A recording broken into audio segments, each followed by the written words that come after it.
It was a clarion call for equality, for collective action in pursuit of the common good. In front of an 800,000-strong crowd in front of the Capitol, Barack Obama delivered his second inaugural address, a speech fired up with the passion his supporters had long been waiting for. Live now to our Washington correspondent, Matt Frei. Matt. Well, welcome, John, to an absolutely glorious day here in Washington, D.C., where the president spoke about an hour ago. Now, the crowd, as you mentioned, was about 800,000. That's half the size, in fact, less than half of what we had 4 years ago, but no less passionate, no less committed. And if anything, the president himself was far more passionate, far more fiery, defending his agenda of gay rights, of climate change, of immigration reform, and also reading the Republicans the riot act, the losers of this election. This was a speech etched by defiance after 4 often frustrating years in office. Forget for now the poison politics of division and dysfunction. On days like this, Washington turns into a film set for a coronation, American style.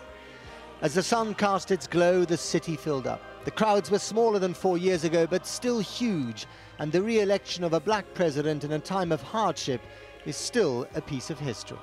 Is this historical even the second time round? Oh yeah, I was here 4 years ago, and it's just as powerful as it was then. What's the most important thing that he can do in his second term? One word. Unity. Unity. More than anything, unity. Is it still history today? It is. Why? The first election wasn't a fluke.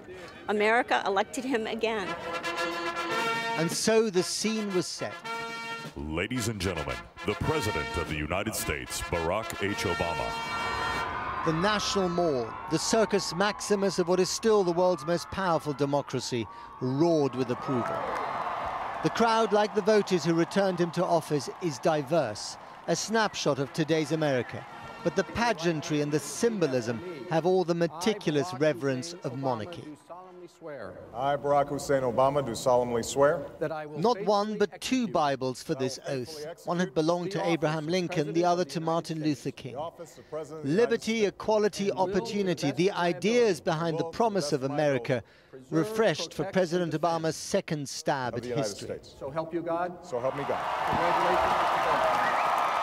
America's possibilities are limitless, for we possess all the qualities that this world without boundaries demands. Youth and drive, diversity and openness, an endless capacity for risk, and a gift for reinvention. My fellow Americans, we are made for this moment, and we will seize it so long as we seize it together. Together, there's the rub. Not in the audience, the man who'd hoped to be giving this speech, Mitt Romney. For the first time since 1989, a losing candidate hadn't turned up. If this was a snub, so were these familiar words used like a mantra. For we, the people, understand that our country cannot succeed when a shrinking few do very well and a growing many barely make it. We, the people, declare today that the most evident of truths, that all of us are created equal, is the star that guides us still. We the people. He mentioned it 5 times, words that echo through American history, not least on this occasion 50 years ago on the very same spot by Martin Luther King. I have a dream today. The man who made President Obama possible. Thank God Almighty, we are free. Today's speech was a celebration of diversity that embraced not just black, but gay and Latino as never before. For our journey is not complete until our wives, our mothers and daughters can earn a living equal to their efforts. Our journey is not complete until our gay brothers and sisters are treated like anyone else under the law. Our journey is not complete until we find a better way to welcome the striving, hopeful immigrants who still see America as a land of opportunity, until bright young students and engineers are enlisted in our workforce rather than expelled from our country. In essence, it was a call for unity coupled with a reminder to his Republican opponents that they had lost because they're out of touch. Cue Beyoncé to heal the wounds as only she can.